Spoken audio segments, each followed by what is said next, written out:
Welcome, low ego action heroes. This is Debbie Levitt from deltacx.com, and it's Tuesday, which means it's time for Office Hours Ask Me Anything. I do this every Tuesday at 6:30 p.m. Italy time. Please adjust that for where you are. And let me just press a couple of buttons and remind everybody how you can ask your question today. All questions are welcome. You can ask through the LinkedIn chat, through the YouTube chat, and YouTube is always better. The lag and delay are much shorter. You can ask anonymously through deltacx.link/AMA, and that link is available all week, so you can ask your questions ahead of time. I've got 3 questions that were asked ahead of time, and I'm test driving a new one if anybody wants to try it. It's deltacx.link/ask, ASK. We'll try to incorporate those if we can, and it's up to you if you want to give it a try. In other news, I hope people will subscribe and press like and join our Slack universe. We've got over 400 people now, and of course, if you're watching this live, the tip jar is open and certainly optional, but you asked for it, which is very sweet. And so now the deltacx.link/tip is good 24 hours a day, or if you're in the YouTube, you can also use the super chat. So let me get started. Sorry, something's in my eye. Let me get started with the 3 questions that I got ahead of time, and then we will jump into any questions that any of you have live. Okay, the first question that I got is, what's your view on analytics? There are those who always want to see numbers like clicks and views, or else your suggestion isn't good enough, even if your suggestion's pertaining to industry best practices and accessibility. Okay, so if people really like numbers, number one, it's great that you know that. That way you can try to play to your audience, and you're not going to go on too much about empathy or don't you care about customers if these people only care about numbers. Then you have to figure out what numbers they do care about. Sometimes it's only money. If you cannot show money saved, money earned, money gained, or the things that directly relate to those, like new customers who came on, customers who didn't cancel, sometimes those people don't care. If they care about the things that affect some of those a little bit less directly, then you have to start looking at other numbers. If they don't care about accessibility, then you find the statistics on how many people have conditions that would be considered to have accessibility needs or disabilities. And then you can say, here's something we were planning to do, but 10% of our customers won't be able to use this. And then you just stop there. And they go, why not? You go, because somebody said we don't have enough time or money to make it work for people with disabilities. So, you can go that route. There's lots of routes to go with accessibility. There's the you don't want to get sued route. There's the you want to do the right thing route. There's the X% of people won't be able to use this or become our customers or stay our customers because they have visual issues or motion issues or other issues. People are saying hi and my system isn't refreshing. Boo. Let me open it back up. Sorry, I didn't see everybody. Hi, Darren. Hi, Ralitza. Hi, Monique. My chat wasn't showing any of this, so let me try to reopen it while I continue answering this question. And of course, you can comment on anything that you would like to add for this particular person. So I think where someone only cares about numbers, you might just have to find the numbers that they care about. Oh, okay, I'm starting to get messages. Hello, Shannon. Thank you for your patience. So I think that we have to find the numbers that make sense to these people if they don't care about humans. If they don't care about humans, heads up, they might not care about the numbers related to humans. They might not care about X% of people can't use this because we didn't care about usability. They might not care about whatever. So you might have to go digging for the numbers that relate to money. Now, you said they want to see clicks and views, but remember, clicks and views are sometimes a totally false vanity metric. Just because people clicked on things or looked at it doesn't mean they became customers, doesn't mean we made money, doesn't mean we have a good product. So I would say try to find things you can measure for whatever industry you're in that are, this is my new thing. I made a graphic for it and everything. Meaningful, actionable, and helpful. I know it sounds great to say we had this many views, but is that meaningful? Can we take some sort of action based on knowing that? So because you didn't mention your industry or anything like that, it's hard for me to guess what metrics you should look for. I just know that sometimes a lot of metrics are deceptive or self-deceptive. It sounds like, ooh, we got all these clicks or all these views or people spent all this time on our site, but it doesn't translate into success. So I would try to answer that again if I knew a little bit more about what business you might be in and maybe the types of numbers these people do care about or how they define success. So with that, I'll move on to the next question. Hello, Avraham. I was just thinking about you. How have you been? Are you still job hunting or what's going on? If you don't mind sharing, or message me privately. I was just thinking about you. And Kayleen, good to see you here as well. So the next question that I got ahead of time, and again, start sending in your questions. I see we've got 2 anonymous ones already in the room. I'm still answering anonymous ones I received earlier in the week. So quality projects, I see your question. Let me just add it to the list. And the other question that came in is information as part of an internship, information architecture as part of an internship. So you are on the list of questions. I will get there. Thanks for your patience, everybody. So the second question that I got during the week asked, have you heard of object-oriented UX? I'm new to the field, and to me, OOUX seems like a really great way to learn the psychology behind UX. I'd love to hear your take. Okay, so first of all, let's just say that in general, you don't necessarily learn psychology from aspects of UX. I would say don't forget to study psychology separately. So please make sure that we're studying cognitive psychology and behavior as much as possible, and not just hoping that we get hints of it by learning some information architecture or object-oriented UX or interaction design. So go full in on the cognitive psychology. Hi Naz, how have you been?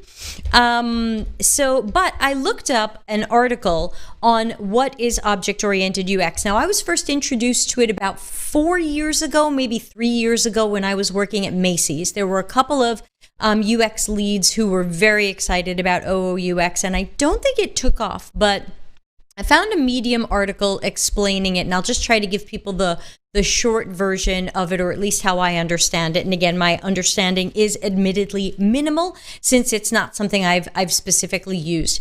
But when I read this Medium article, and you can find it, it's called What is Object-Oriented UX? And it's by someone named Dale Owen, who I don't know, so I'm not for or against this person.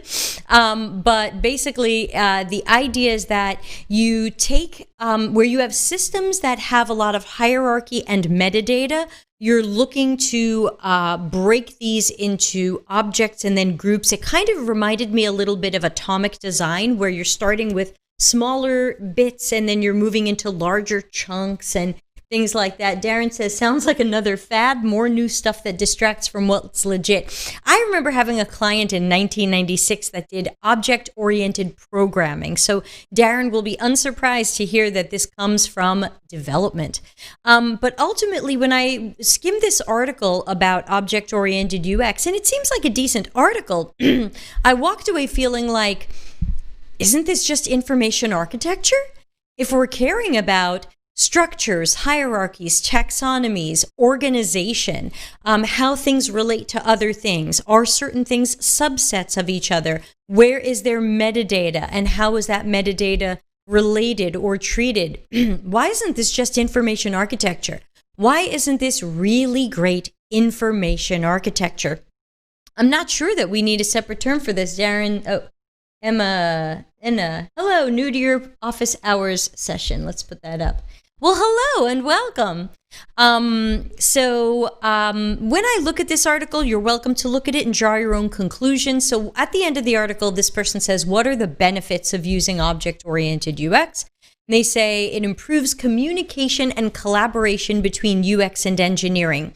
Again, I think great collaboration can happen no matter what you claim your process or model is. So it's not like using one. You can use that and then still be a crappy collaborator with engineering. So be a good collaborator. It says defining objects for later use and reuse saves time. That's true. Whether or not you're using object-oriented UX, the consideration of user mental models supports a better user experience. Again, completely true, whether or not you're using object-oriented UX. Unexpected complexities are minimized. Again, I think if you are doing a great job with user-centered design and human-centered design, and especially information architecture, unexpected complexities should be minimized. Adaptable, responsive, relationships can be visualized, and organized chaos. So again, long story short, I am not that familiar with object-oriented design. I might not be the right person to specifically be commenting on it, but my impression is that if you really dove into really fantastic information architecture, if you deeply understood information architecture and some of the ways that we approach that, I think object-oriented UX is just a natural outgrowth of that, and you don't need a special name or term for it. Let's see what some people are saying. Austin says, it really does sound like IA to me. Yeah, doesn't it? Go ahead, read those articles and decide for yourself. And Darren says, yeah, we use mental models without object-oriented UX. So it didn't take off when I was at Macy's, and then, of course, they fired the whole building.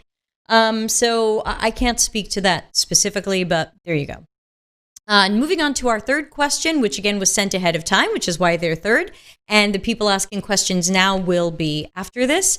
So this one was a little bit confusing. The question wasn't completely clear, but I'm going to do my best to guess what this person meant and to try to answer it. The question said, do you agree if we make finance app more simple to use and add gamification on it? So based on my interpretation of that question, I'm going to break it into two questions. Should a finance app be more simple to use? Pretty much always. I can't think of a good time for any app to be more complex or less simple. I can't think of a bad time to work on simplifying steps, processes, screens, navigation. So it's always a great time to work on simplification and any improvement that will help our users and customers achieve their tasks more efficiently. Second, should we add gamification to a financial app? I tend to be not for gamification. I think especially with how popular it was 6-7 years ago, everybody thought if you added gamification to everything, it was going to work better, it was going to be more utilized, there was going to be more engagement. But I started hearing about how a lot of people who incorporated gamification into things, especially startups doing this, found that when the game started going wrong for people because they weren't doing the desired behavior, they just uninstalled the app.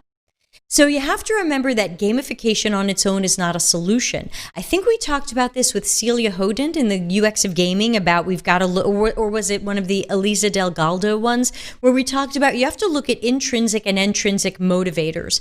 If people are not motivated by stars and crowns and bubbles and all the things that we sometimes put into these things, calling them gamifications or levels or whatever, then it doesn't make sense. What is their task? If we deeply understand people's tasks, and again, please go into the micro lessons playlist and look at Larry Marine's broadcast with me on task analysis. If gamifying something doesn't make sense for someone's tasks, for their mental models, for their needs, for what their workflow is, get it out of there. When I see it, I usually think it's bullshit because I'm not what's the word I'm looking for? I'm not persuaded by that. I'm not motivated by that. So, you have to learn if your customers are, and if so, how. Austin says, why is there an assumption that gamification equals good? And Darren says +1, and one of my very, very good friends says, Chris is watching my show live. Chris, love you.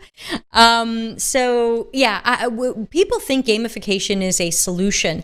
And to me, it asks a lot of questions because is it really the right thing to do? Very often not. Let's see if we have more anonymous questions. We do. And then I also have some more anonymous questions. So first anonymous question for today is, what are some quality projects to include on your portfolio as a UX developer? Okay, that's an interesting question because when I hear UX developer, I don't usually think of that as a UX job. I usually think of that as an engineering job.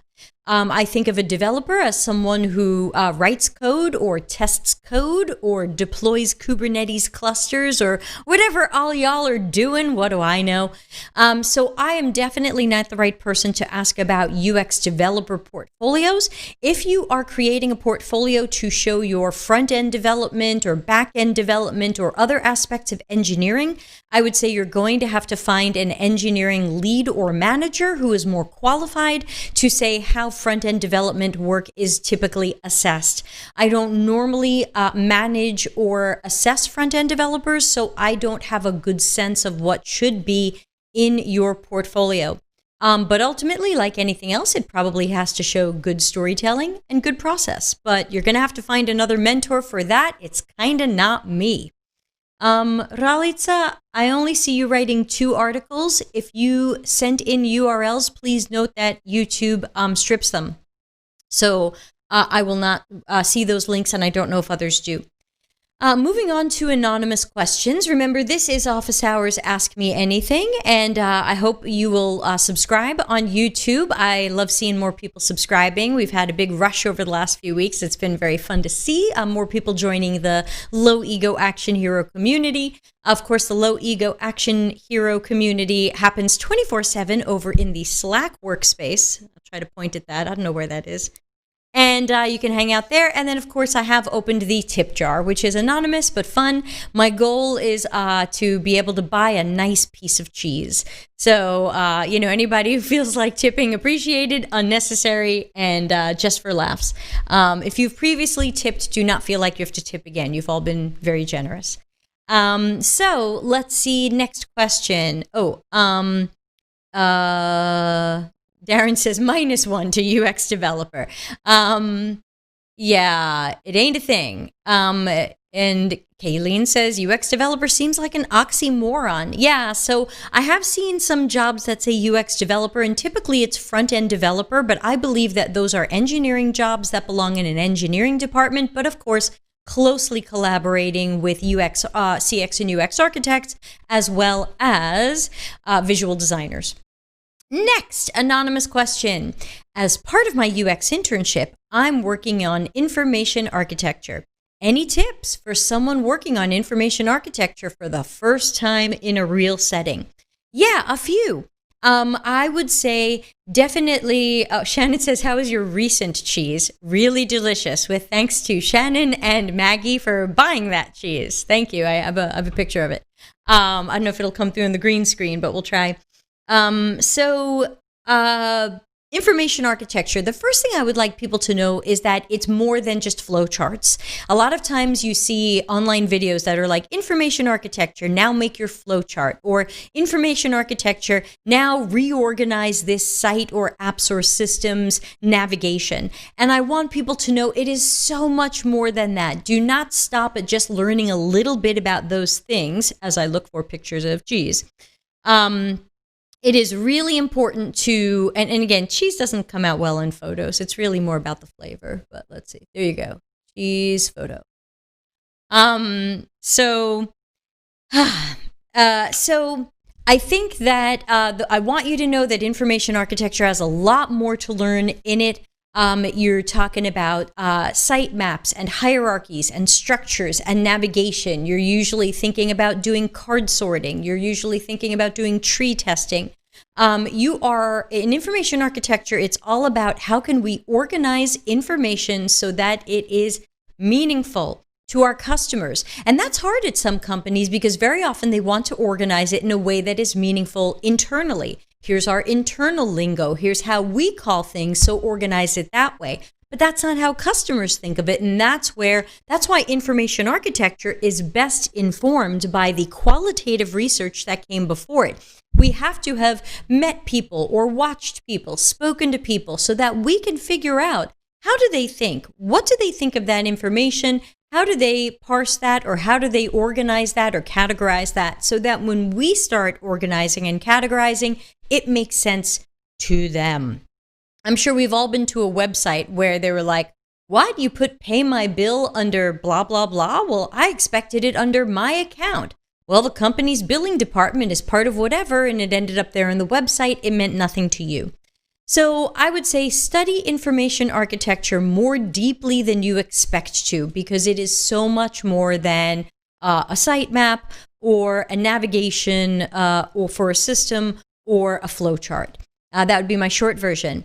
Ralitsa says, look at your Katinka Thinks blog, Intrinsic Motivation. Okay. Darren thinks that UX developers are closet designers and want to be close to UX. Okay. Darren says architecture is nomenclatures, taxonomies, and findability. And Darren, Kayleen is talking about Darren's book list. I finally made a URL shortcut to Darren's book list, and now I forgot what that shortcut is, so we'll have that later. Austin says, seems like IA is often controlled in a business-centered perspective, or controlled from a business-centered perspective. Yeah, accidentally, and that's why it really takes us, especially both in the research and architecture side, to join in and make sure that good information architecture is done. I also find it's one of the topics most glossed over by boot camps and most glossed over by things like design thinking. Design thinking has zero things that I've heard of or found that say, now let's pay attention to really good information architecture.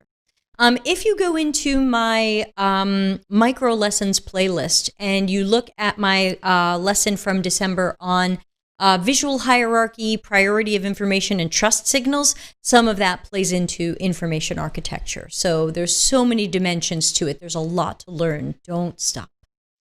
Darren says, omitted completely by most boot camps. I think so. So good luck with your internship. And also, if you are an intern and you don't have someone mentoring or coaching you to whom you can ask this, I'm so sorry. I'm glad you have me. I'll be here for you. Also in the Slack channel, but holy cats, what is with these internships not giving people mentors and coaches to whom they can ask these things? Holy cats. All right, we've got an anonymous question, and then I'm going to, let's see. Okay, no new anonymous questions, so I will work on the next one, but you can keep them coming. We are not even halfway done here. The adventure is just starting. Yes, and of course, Darren says, considering the product of IA is mostly findability, failure to educate about IA is a farce for those claiming to educate. Austin says, I asked the question, especially since my mentor is like, you'll figure it out. Well, I don't have a good graphic for this, so let me just go with this. Anybody who claims to be a mentor or coach or leader and says, you'll figure it out or go figure it out, I have a big middle finger for. Now, I think there's a time to expect someone who is in an internship or an apprenticeship to use their natural curiosity to try to figure something out, to Google something, to look into something, to watch some videos on something, or see some different viewpoints on something. But it doesn't make sense to then go to your mentor with a quality question like, what else should I know about information architecture? What am I missing? What did I do wrong? And have someone go, you'll figure it out. It's not 1918. We can't get away with that. So, so Darren says, mentors say that when they don't know and they're not really mentors. I would have to agree with Darren. I feel like you can't really call yourself a mentor for very long if you refuse to do the actual act of mentoring. Mentor is for those who are mentoring. If you are not mentoring, maybe you are just a mento. So let's look at our last anonymous question for now. Keep them coming. You can send to deltacx.link/AMA or the secret new one, deltacx.link/ask, which will be even better during the week if those of you watching this not live. Best way to get gutsy and push back against order givers. We're actually planning a podcast on this type of thing with our good friend, Dr. Seth Finkel. That might be March at the rate we're going, since I'm very booked up with podcasts now. So best way to get gutsy and push back against order givers is hard, because I find this is partially personality and partially cultural. I have a very bold personality. I grew up in New York. That means I'm not too shy. I'm not afraid to say to someone, that's crap, or that's not fair, or this is the kickoff meeting. Why are you telling me my final work is due tomorrow? Do you know what I do? So that is personality. Plus, I grew up in an environment where it wasn't taboo to speak out like that. There are certainly many of you who are subscribers and watch the channel and join in who come from different cultures, who have different personalities. It's hard. Your people pleaser side takes over and you don't want to push back, or you come from a culture where it is looked on with more regard to be quieter, to go along with things, to say yes. And it's very hard. I am not a psychologist, so I don't have a lot of great advice on how to shift that. I think the great part is step one, recognize that in yourself. Recognize that you are being pushed around a little bit. You are being asked to be an order taker. And sometimes you have to involve your manager. Sometimes the order giver is your manager, and that's tough. And Darren says, great topic on how to push back. Yeah, we're planning that with Seth, maybe early March, just because it's I have so many other things booked. But he'll be there. He already said he's up for it. So how do we push back? I think that we have to, first of all, I tell people push back unemotionally. If someone says to you, hey, you've got 2 days to give me final wireframes, the project starts today, you can't be like, hey, that's not fair. That gets emotional. And many people just don't care about your feelings about your work. So I find that if you can stay a little bit colder, a little bit more professional, that is sometimes received better than anything that could be read or misread as a temper tantrum or as an emotional response. Because then you don't want to be, oh, that person gets emotional. And again, I'm for emotions, but I know in work it's sometimes better if we can keep them a little bit more in check. So thing one, I would be pushing back against people with facts. I recognize that you gave me 2 days to do this. However, this shows a fault in our planning process. Because really, to do a good job, I'm going to need a week, 2 weeks, 3 weeks, 4 weeks. I'm going to need X amount of time to do this, this, and this. So make sure you have a plan. Go to them with your plan and say, in the future, I really need to make sure that we are planning together before the project kicks off so that I can make sure I get the time I need. Because if I don't, you're going to think that I'm delaying things, but I'm not delaying things. You never asked me how much time I needed. You made it up. You decided Deb's work is easy and she needs 2 days. And that shows a misunderstanding about what I do. Oh my God, Monique. Oh my God, I couldn't believe the number and I said Monica. Monique, get out of here with that. Oh my God, honey, we've got cheese for like a month. I know. Oh my God, I'm going to turn red. And Monique, that is so endlessly sweet of you. Monique, our New Zealander friend in Germany, I think she's in. She just tipped a large amount of money. Oh my God. Cheese for us for a week. A month. Yes, the dogs will continue eating. Thank you, everybody. Thanks to Monique. It's been great to see you here, and I hope you'll keep coming. And again, let me know if you need any help with that job it looks like you're in. Darren is sending cheese emoji. Monique says, go buy yourself some good cheese. What's the best cheese here, honey? Like, what's the most expensive cheese here? I know that I was thinking about the ricotta from Padru. I know the ricotta from Padru is like $3. Yeah. Yeah, exactly. Anyway, we'll have to come up with something. But thank you. I will get something nice for the dogs. Thank you. I'm verklempt. So again, I think that when it comes to pushing back against order givers, we have to be factual. We have to have a plan.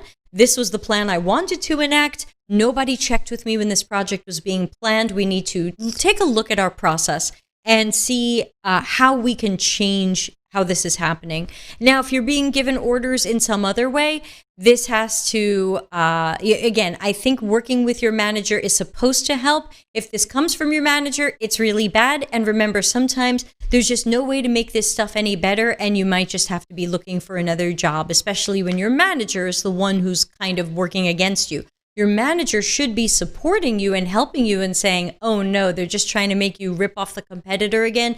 All right, let me go talk to them. I had that at a job many years ago, and I was telling my boyfriend the stories the other day where they would give me something to do, and the product manager would go, just rip off Apple. They do everything right.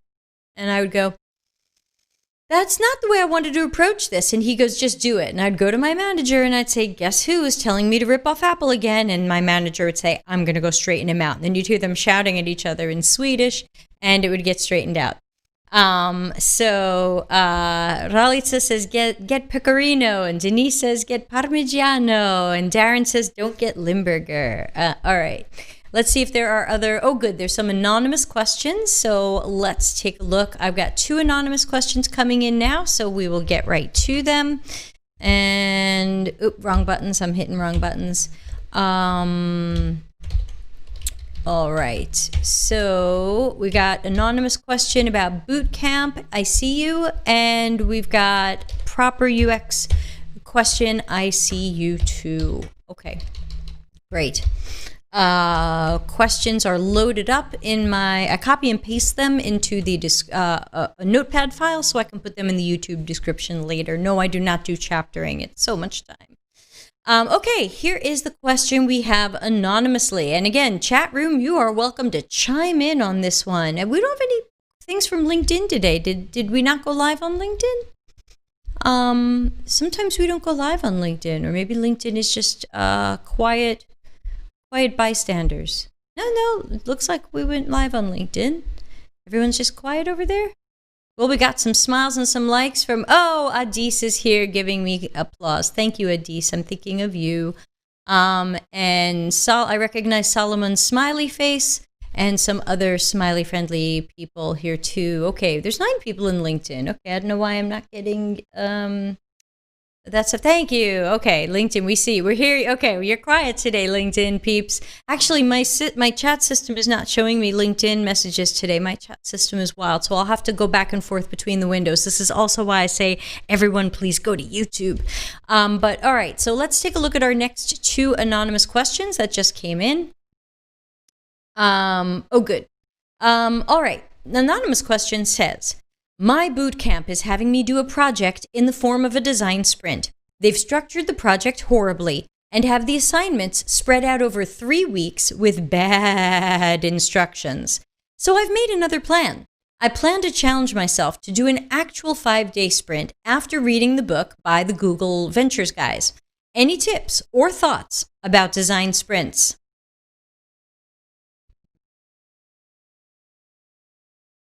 Yeah, I do have some thoughts on design sprints. Now, I hate them completely. So if you are a curious cat, you can always go to YouTube, type in Delta CX design sprints, and you'll get all the search results that are me burning design sprints to the ground, starting with one of my podcasts in the live stream podcasts playlist that's called something like Design Sprints Are Devolving and Evil. And then I've got some shorter videos you can watch as well. Now, if you're going to do a design sprint, do it. I cannot stop you, and especially if your school expects you to. But I want to make sure that people have thought more critically about design sprints and recognize that in many cases they fall short of what they are claiming to do. And make sure that everyone goes into the design sprint with success criteria. How do we know this design sprint was a success? Just because we come out with some sketch screens at the end and a prototype doesn't mean that this was good or worth it. So if you really want to challenge yourself, come up ahead of time with how do you know this design sprint was a success? What do you have to see happen at the end or after the end to know that this was worth it, a good idea, etc.? I think if more people did that, we would see fewer design sprints. Because I think in general they are garbage. So first of all, I think that if you are going to do a design sprint, you are looking at the 5-day version. Now that's version 1. If you watch my episode on Design Sprints Are Devolving and Evil, you'll learn about Design Sprints version 2 and Design Sprints version 3. I think if I had to pick one of the 3, I would tell someone to do Design Sprints version 3. Design Sprints version 3 requires that UX professionals do a bunch of qualitative research 4 weeks before the design sprint starts. That way, when you go into the design sprint, you are not just going, Well, here's what I guess about my customers. Here's what I think. Here's what we're assuming. Instead, you are going in with what you know because you just did fresh qualitative research, whether that's observational studies or interviews or both. So I would say you can always go with the version from the book, but note that there are new versions. They don't replace the version from the book. They are just other versions you can choose to do. I would say version 3 only because it seems to actually take some good qualitative research into consideration, because the people who invented version 3 found that very often they started a design sprint and by lunch the design sprint was over because what people thought the problem or the challenge was just garbage. So let's see. Austin says, my UX person I know, you have your own UX person, talked about how they did a design sprint in 3 days and they seemed pretty proud of it. Yeah, there are definitely people out there who seem to think that design sprint is a race. I've even seen Medium articles that say you can do a design sprint in a day.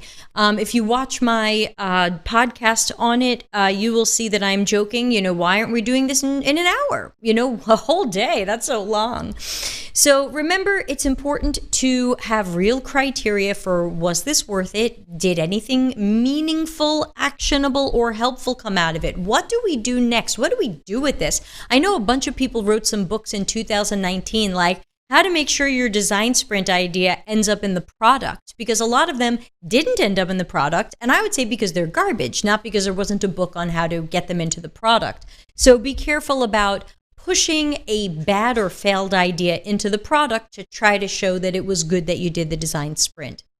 So unfortunately, I don't have a lot of positive things to say about design sprints. I do have a lot of tips and thoughts, but they are mostly negative. So I'm not sure I'm going to be the most helpful person to you there. I'm going to suggest that you put on your critical thinking hat and possibly not do the design sprint. But again, if this is for school, you might not have a choice. But remember, that doesn't mean that when you get a job, you have to do a design sprint. If you are interviewing with me, I will say, why would you do a design sprint? And you should know. So there you go. All right, we've got some more anonymous questions. Let's ask them. And the next one says, as someone new to UX, how do I help advance proper UX? Paging Darren. Here's an example. I saw an article on a UX website that was like, here are some great mood boards. And my thoughts were immediately, this is cool or whatever, but is this UX? Which it wasn't. Okay, so whoever asked this question is my new bestest friend. Thank you so much for saying this. I'm so glad that you have your critical thinking hat on and you're able to recognize that there are a lot of videos and articles and social media posts that claim to be UX or good UX, and of course they're not. So to me, the number one, there's 2 key ways, I think, to help advance proper UX, but we'll take some comments from the chat. Let me flip over to LinkedIn. Oh, hi, Jacob. Jacob is working with me in the background. Shh, Jacob is working. I'm yelling. I'm excited. The first thing that I believe we can do to help advance proper UX is, number 1, don't advance improper UX. Do not advance what I call the aspirologies, the pseudo-methodologies that are working against good user-centered design and human-centered design. So to me, the 3 key aspirologies are, who can name them? Design thinking, design sprints, and the Lean UX book. So thing 1, you can look into those if you'd like. You can be familiar with them if you'd like. You can watch my videos on them if you'd like. But thing 1, make sure you're not pushing these or proposing them as some sort of form of UX evangelism, like, ooh, everyone loves lean, so I'll show them lean UX now, and it'll be the Trojan horse, where later on I'll show them proper UX. Do not do. So thing 1, advance proper UX by acting like this other stuff is garbage, and we don't really do that. Some of us got into it thinking it was going to evangelize, but like most fads, it's going to go away. And then study. Again, if you're new to UX, study and learn everything you can about the true foundations of UX, which will be cognitive psychology and human behavior. Don't fall for some of the surface level stuff that you tend to see from some videos or boot camps or stuff that's like, just learn Figma or make a persona. You've got to go beneath the surface and learn with more depth. Darren Hood has posted, he's a bomb. He sent a bomb. Here it is. I couldn't tell what that was at first. It's a bomb. Darren's blowing us up. Darren, anything you would want to add about how to advance proper UX? I also remind people, when you see stupid things especially on social media sites where everything is about pressing like and commenting and sharing, don't do any of those things. If you disagree, don't comment that you disagree. I know that sounds counterintuitive, but what happens is when you comment on these, you teach the algorithm that this was so good and so important that it was worth your time to say something. These rarely parse for semantics or sentiment to see, oh, you freaking hated it. They see that you spent the time to craft a comment, and so they bump it up in the algorithm and show it to more people. If you want, you would either, if it's YouTube, you give it a thumbs down. If it's LinkedIn, you press the more menu with the 3 dots and say, I don't want to see this post. I would say, don't do anything that bumps it up in the algorithm, which is likes and comments and shares. Don't even share it to say I disagree. And then do anything that helps it sync in the algorithm ocean. Unfollow the person, block the person, hide the thing, thumbs down. I even get thumbs down. I think I have one YouTube video with 1 thumbs down. I love it. Though I wish they would write to me and say why. Kayleen says, I've been reading Don Norman and I don't understand how the very basics of human-centered design have been twisted into design thinking. Kayleen wins. Is there anything we don't like about Kayleen? No, she's fantastic. She's a musician. She's learning UX and she says things like this. She is going to go far. I would say hire her, but she's still learning.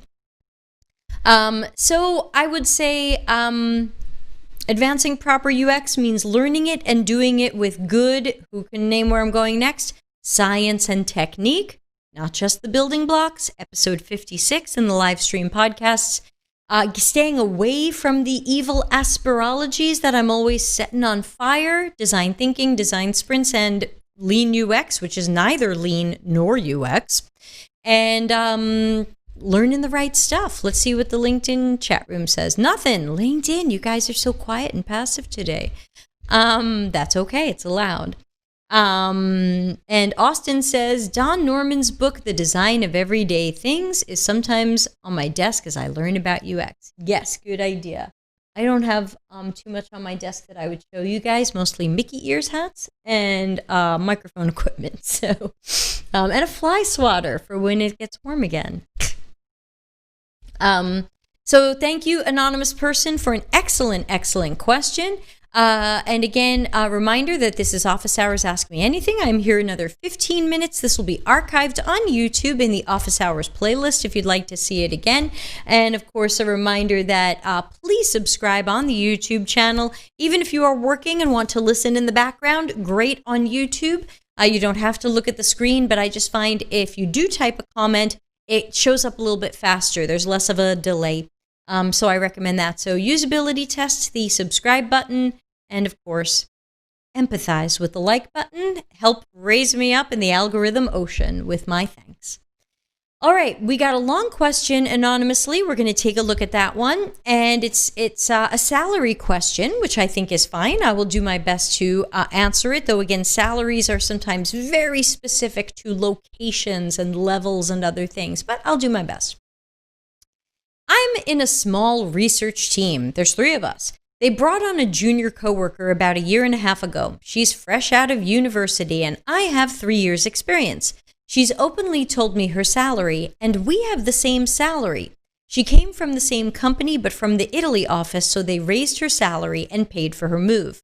And when it comes to methodology and research techniques, our knowledge isn't very comparable. In fact, my boss openly talks about how I am the senior member and need to help her grow and be a mentor for her. I have my yearly salary check-in coming soon, and I want to bring this up. Your comment about not being emotional made me think of this, and I feel a bit lost on how to bring up the conversation. If this isn't the form for this, no worries, just figured I'd ask. No, this is the form for everything. That's why it's office hours Ask Me Anything, not office hours Ask Me the questions that are most comfortable. Salary questions are important. And so Darren is saying you're never supposed to share salary with coworkers. Of course, barely a week goes by where I don't see somebody on LinkedIn posting that all salary data should be open to the public and known. So there's one question you have to ask about your salary, and that is it the right salary for you and what you're doing and where you live and your level? Because very often people are trying to base the salaries on the market. So they might have based her salary on what she was making in Italy, and that might have been higher because of the value of the euro. The euro is now at about $1.22. So if she's making 22% more than you, this could just be a simple currency exchange adventure. So Shannon says, speak up and ask for a raise. Don't mention the coworker. And that very often, and Darren says, in America, we usually don't tell people our salaries. So I would say that I probably agree with both of them, but I would go a little bit more with Shannon, because otherwise I don't think you want to sound like, well, she's got something and I want it. What if she lied to you? And then you can accidentally look whiny. So I would say if your salary check-in is coming soon, then I think it's absolutely appropriate to ask for a raise, and you should ask for it confidently. And of course, remind your boss. You might have to do a little reminding of why you're so awesome. Also see if it's possible that you can maybe get a promotion. Sometimes it helps the company in their paperwork and stuff. Like, oh, well, sorry, we only pay seniors this. Well, I would like to be a lead. Or, well, you have 3 years of research, so lead might be a little bit soon. But if you're mid-level now, maybe you can see if they'll move you to senior. Or again, I don't know what these levels are, and maybe the title doesn't matter. But I think you should feel very comfortable asking for a raise, especially since your boss has mentioned how you are the senior member here, and you are expected to mentor other people, which normally does not happen until you have a lead or a principal title. Sure, it can happen with senior or other titles, but typically lead or principal is where some of your time is specifically allocated to mentoring and coaching others. Darren says, yes, great points. So I would say just aim for facts. Again, not emotional. I've got babies, or she's making more, or she's making the same, or blah, blah, blah. I think you just have to focus on the value that you bring to the job, and that, I would say, I like working here. I'm excited that we're having this conversation, and that everything's going pretty well here. And I'm very pleased that you've recognized how much I've been mentoring and helping our new junior from Italy. But since I am taking on more of a mentor and coaching role, and since I am knowledgeable enough to even do that, since we are having this discussion about salary, I'd like to talk about getting a raise, or a raise and a promotion, or whatever it is. I don't think it's wrong to ask for that. Ahmad said, I agree. I'm just in time. My boss mentioned something similar. Yeah, I think we were talking about that. So anybody else in the chat room have suggestions for anonymous question person? Because I think you should definitely bring this up and just make it about you and what you bring to the company, and try to leave out some of the emotional things that people sometimes put in, like, but I have kids to feed, or I have whatever. It's these are true, but they can be distracting.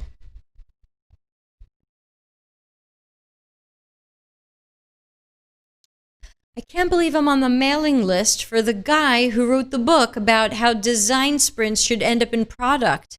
And there's no unsubscribe. I guess I'll have to reply and write unsubscribe.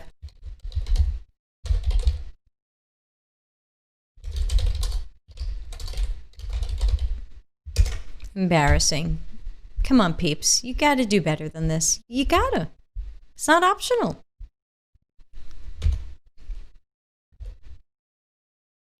Let's see what else is happening in the chat room. Darren says, definitely resist the temptation to be bitter. Let's see. So yeah, and again, I'm not saying you would be bitter, but I think there's a temptation to be emotional or to plead to emotions. I'm important here. Make sure that you're able to say these things factual. I'm doing amazing work that's setting us up for success. I'm mentoring and coaching this other person. These things can be factual and unemotional. If you present them emotionally, I'm really important here. I do this. Even just that change in tone of voice or speed of voice sends such a different message to people when they're listening. And you felt it too when I just did a little bit of shitty acting there. So you have to be careful of how you present things. And I just always recommend presenting business things unemotionally. Maybe that just comes from growing up with lawyers, but that's what I suggest. Darren says, what others are being paid isn't and shouldn't be a factor. Yeah, and especially since we don't know for sure. This person might have lied. This person might have some other weird deal with these people that we don't know about. I mean, we just don't know. So I wouldn't use that as if it's fact, because that might blow up at you, might blow up at her.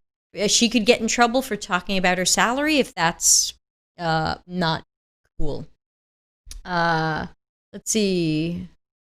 Yes, Shannon was just posting today on LinkedIn about she has a health app that asks if her 7-month-old condition could be related to workers' compensation.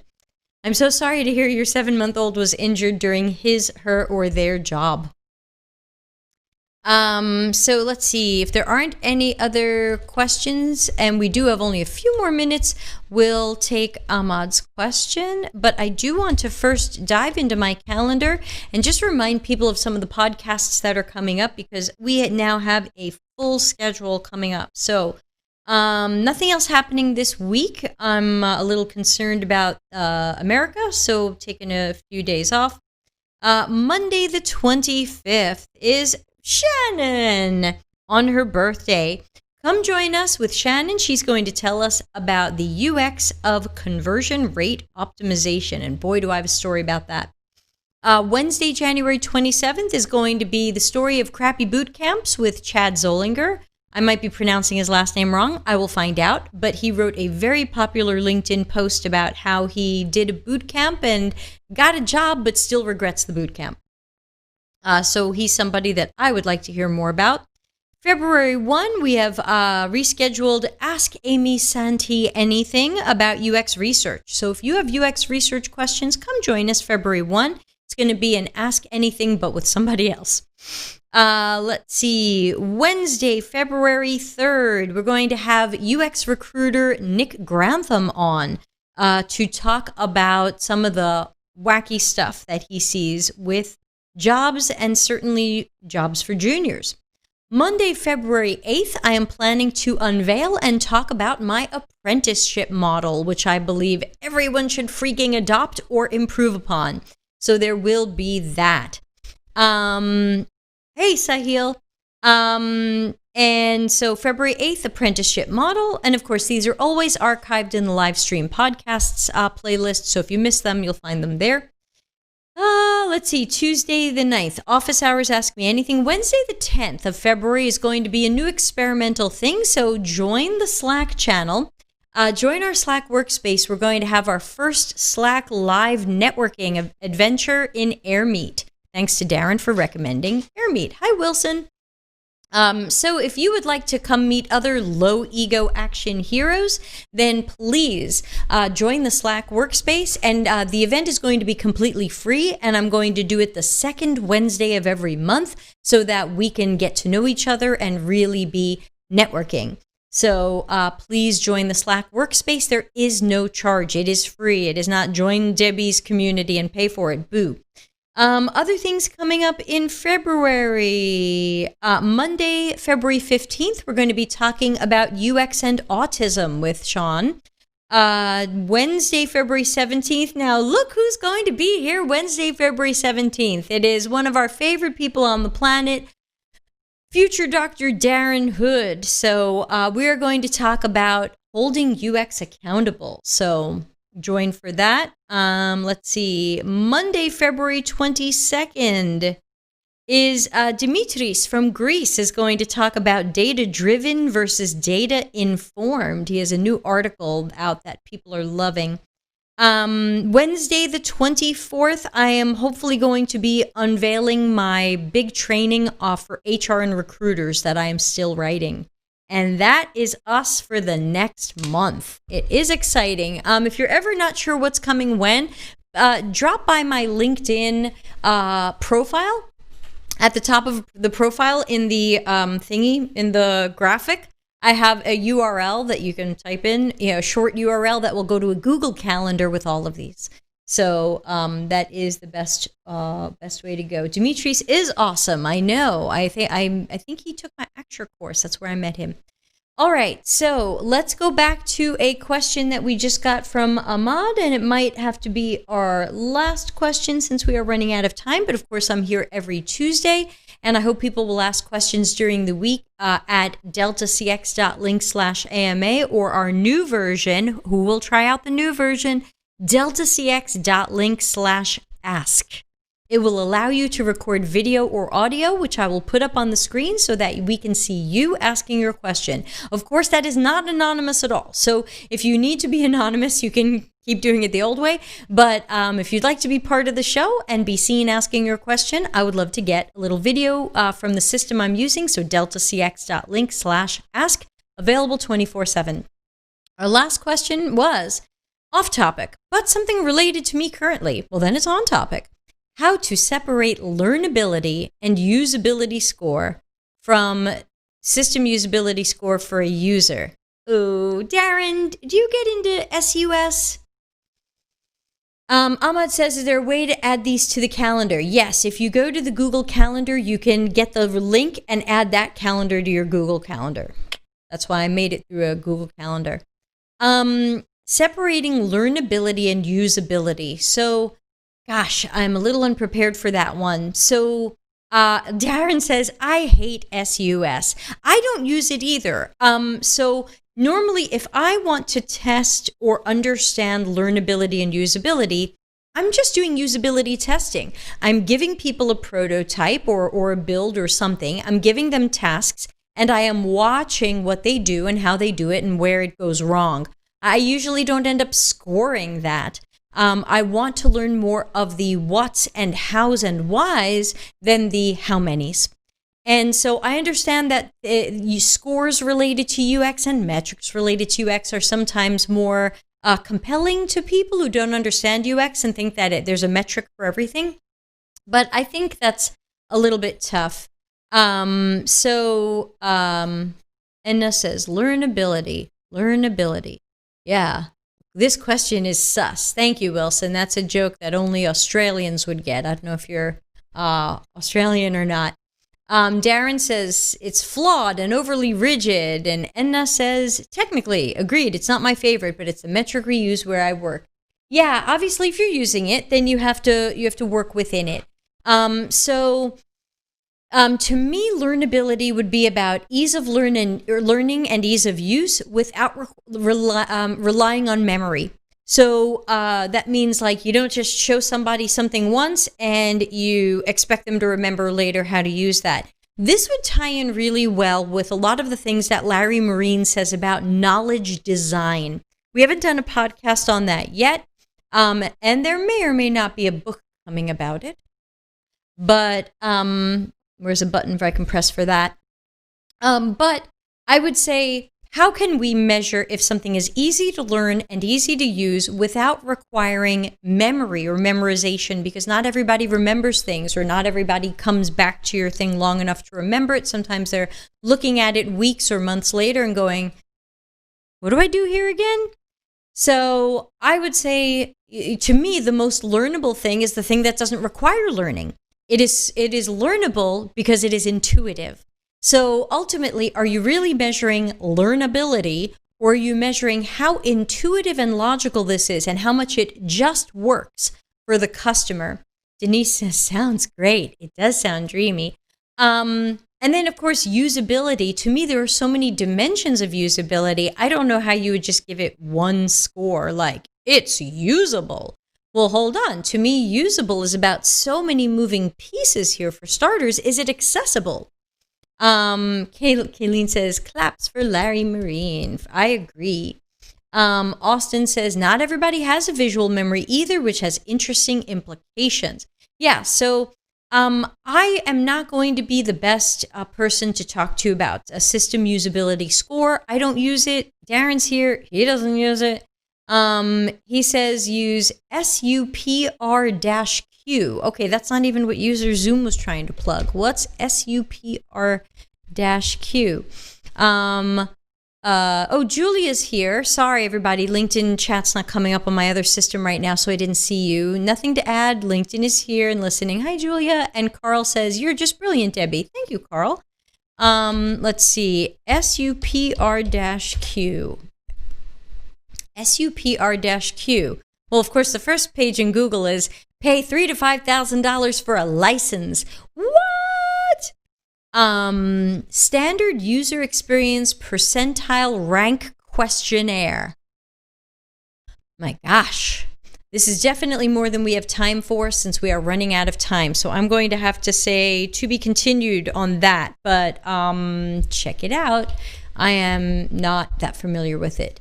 We have one more question, Anonymous, that I will take, and then we're going to have to wind up. Remember, I'm here every Tuesday, so join me there, especially the YouTube and LinkedIn friends. I hope more people will move to YouTube because LinkedIn is sometimes weird. Today, I'm not seeing your chat messages in my system that's supposed to show me your chat messages. Darren Ahmad says, only uses 2 questions from SUS to measure usability. That seems too few. Darren says QX or something like that. It's good, but you can't use it if you're not a customer. Enna says, we're trying to see if we can make the switch at the job and throw SUS aside. Okay, well, it sounds like this SUPR-Q is something people like. I've got to admit, I don't know about it. Our last question says, my company has a policy that every work we need, okay. My company has a policy that every work we do needs to be approved by every leader. Does getting approval from everybody even possible? Okay, so that is a good question. You know, you can't say get approval from everybody. That doesn't seem realistic. So I think I would be working with my manager to say, I understand that the work we do requires levels of approval. Which work needs to be approved by whom, and what are they checking for? And that way you know how to adjust any presentations that you do. So for example, if person X and person Y have to look over your prototype before it can go to testing, what are they looking for? I hope they're not looking for, do I like it? We should be looking for, how does this work for our customers? How does this connect to them? How does this make their tasks better? So I would probably be working with my manager to determine what needs to be approved by whom, and what is the process by which I collect that approval and document it. So I don't have a hard and fast answer here. It's really going to depend on how a lot of processes and things work at your company. But I would say in general, get everything approved by everybody seems unrealistic and definitely not lean or agile. Not lean if you have to have everything approved by everybody. Normally what works better at companies is giving people some level of autonomy, some ability to self-manage, and doesn't need everybody to approve everything. And that may be a job you don't want to stay out too long, because if it's not really approval and it's just stakeholders and other leaders coming in to say, well, I know you wireframed it like this, but I like it better this way, you don't have to stay at that job. That job sounds bad. Darren sounds like he's going along the same path I am. He says, it sounds like glorified micromanagement. Someone else should have that responsibility, like a team lead, and it's more appropriate if it's a team with juniors. So yes, certainly agree there. And Austin says definitely micromanagement with another name. So I agree with them, and I would take that one step further and say this tends to show lack of trust. Now, if you're new to UX, then you should have a mentor or coach or lead looking over it. That doesn't mean it's improved by everybody, but it means you've got somebody who is your mentor or coach who's going to take a look at what you're doing and be able to say, you're still learning, here's an area where this could be improved. Go back and try it again. But you definitely don't want the sense that everything I do has to be looked at by everybody, because that's definitely a recipe for becoming an order taker. Because they're going to look at it and go, I don't know, I think I like it this way. No, I like it this way. I like it this way. Now, it's going to end up a game of which highest paid person do I make happy today. Let's see, just checking if LinkedIn has any comments on that. Nope, LinkedIn, 4 of you. Thanks for sticking around. There were 10 of you before. So on that note, thanks to everybody for all of the great questions today. Thanks eternally to Monique for the month worth of cheese, and especially when it's safe here, which at this point I'm thinking is a year from now. Monique will have to come visit since she is a short flight away. Let's see. Kayleen says, sounds like design by committee. Go see my episode on collaboration versus design by committee versus decentralization. That's in the live stream podcasts playlist. Ahmad says, power dynamics in play. Yeah, it's a power game for sure. Austin says, that's the path. Organization-centric design. Boo, we want customer-centric design. Also, make sure you've subscribed to YouTube, because I'm going to be shooting a whole bunch of new perspectives videos, which are all generally 5 minutes or shorter, and ask a specific short question. I've got a list of questions I've been putting together, and I'm hoping in the next week I will have a whole new batch of perspectives videos. Again, all the stuff on YouTube is always free, thanks to Monique. And so please join in and, again, usability test that subscribe button, and empathize with the like button. Press like and help me in the YouTube algorithm. Whew, okay, Anurag just got here. Hey Debbie, hope you're doing well. I missed the session, we'll have to watch the video. Yes, I'm signing off right now, so you did miss it, but I'm happy to see you here. Thanks to everybody who joined in. Again, this is always found in the office hours playlists. You're welcome to go back and watch them. Watch them at 1.5x, 2x, whatever works for you in the speed at which I talk. Darren says cheese. I agree, and it's a great question. So I will see everybody here, not tomorrow. We're going to take the day off for the American inauguration and hope that I am not glued to CNN and crying. And I hope everybody will be safe, staying home, wearing masks, taking care of themselves.